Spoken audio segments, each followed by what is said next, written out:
நான் இந்த பிஸ்னஸை ஸ்டார்ட் பண்ண புதுசுலலாம் பார்த்தீங்க அப்படின்னா 10 நாள் ஒர்க் பண்ணால் 1 மாதம் ஒர்க் பண்ண முடியாத மாதிரி இருக்கும்.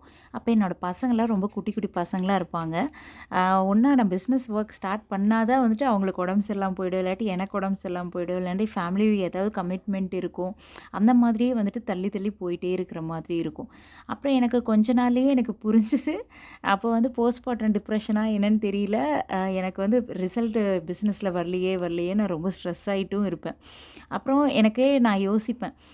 ஹஸ்பண்டும் கேட்பாங்க, "நீ வந்து எப்படி ஒர்க் போடுறேன்னு பாரும்மா, அது பொறுத்து தானே உனக்கு ரிசல்ட் வரும். நீ ஒர்க்கே போடாமல் எப்படி ரிசல்ட்டுங்கிறத பற்றி யோசிக்க முடியும்?" அப்படின்லாம் கேட்பாங்க. அப்புறம் தான் நானே யோசிப்பேன், ஆமால்ல நம்ம வந்து என்ன ஆடிக்கு ஒரு நாள், அமாவாசைக்கு ஒரு நாள் தானே ஒர்க்கே பண்ணுறோம். அப்புறம் எப்படி நம்மளுக்கு ரிசல்ட் வரும் அப்படின்னு சொல்லிட்டு நானே யோசிச்சுட்ருப்பேன்.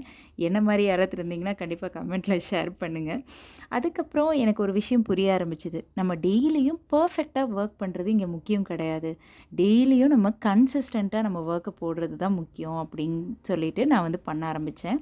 சாட்டர்டே, சண்டே கண்டிப்பாக என்னால் ஒர்க் பண்ண முடியாது.